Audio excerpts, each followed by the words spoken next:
6-Minute English from bbclearningenglish.com.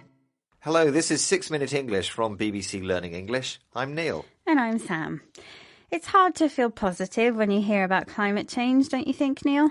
Yes, according to the UN's COP26 conference, we're heading for a catastrophic global temperature rise of 3 degrees by the end of this century. Fires are blazing from the Amazon to the Arctic, and even if we stopped burning all fossil fuels tomorrow, it would take decades to feel the effects. It's all very depressing. I agree, but there is hope that catastrophes can be avoided thanks to some amazing ideas by some very imaginative scientists. In this programme, we'll be discussing geoengineering, the name for a collection of new scientific plans to remove carbon from the atmosphere and stop global warming. Also called climate repair, geoengineering is still in the experimental stages. Some technologies are controversial because they interfere with natural climate systems, and others may not even be possible. One ingenious idea to cool the planet involves spraying diamond dust in the sky to deflect the sun's rays. Amazing. But before we find out more, I have a question for you, Sam. Spraying diamond dust in the sky sounds futuristic. But in the 1960s, there was a band who wrote a song called Lucy in the Sky with Diamonds.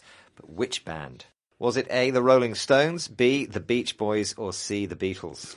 I think most people would say the answer is C, the Beatles. OK, we'll find out the answer later in the programme. Now, throwing diamonds in the sky might sound crazy, but it's far from the wildest idea scientists have thought up to decarbonise the planet. Oceans hold 16 times more carbon than the Earth's atmosphere and could hold even more if the fish and plankton living there had more available nutrients, food that animals and plants need to grow. But how to provide these nutrients? Believe it or not, one answer involves, you guessed it, whale poo. David King chairs the Centre for Climate Repair at Cambridge University. He explained how his unusual idea would work to BBC World Service programme Discovery. Imagine now a pod of whales all coming up and pooing in the same area of the ocean.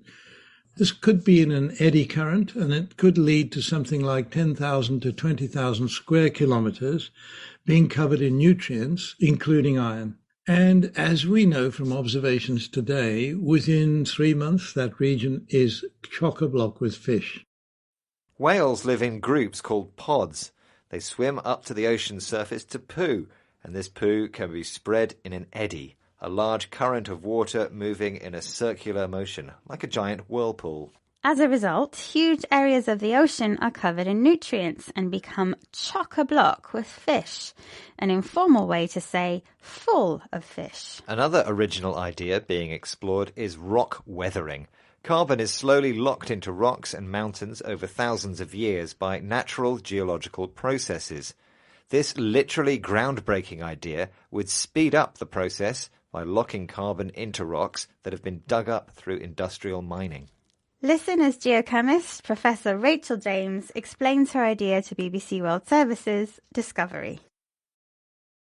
For every tonne of rock that's mined, only a very tiny proportion, a couple of grams of that is actually diamond. The rest of it is effectively waste.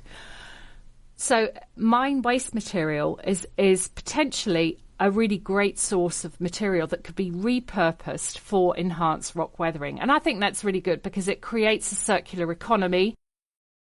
Mining for diamonds creates tons of waste rock, which could be used to capture carbon. Professor James wants to repurpose this rock to find a new use for it. Not only would this lock more carbon, it also creates a circular economy, an economic model which involves sharing, reusing and recycling products for as long as possible to avoid waste and to reduce levels of carbon. While these ideas might sound strange, they're all theoretically possible, and looking to science for positive solutions reminds some people of the early ecological movement which started in the 1960s and now, 50 years later, is being taken seriously. Speaking of the 1960s, it's time to reveal the answer to my question, Sam. Yes, you asked me which 60s band wrote the song Lucy in the Sky with Diamonds. I said confidently C, the Beatles. Which was, of course, the correct answer. John Lennon and Paul McCartney wrote the song in 1967, but I doubt even they could have predicted that it would inspire a scientific idea to save the planet. Okay, let's recap the vocabulary from the programme, starting with nutrients, food that plants and animals need to grow. Whales and other sea mammals, like dolphins, live in a group called a pod. An eddy is a large current of water moving in a circular motion. Chock-a-block is an informal way to say full of something. If you repurpose something, you find a new use for it, a use other than what was originally intended. And finally, the planet's future might depend on the circular economy, an economic system which values sharing, reusing and recycling over consumption and waste. These incredible scientific innovations might mean that time is not yet up for planet Earth, but time is up for this programme. Join us again soon for more trending topics and related...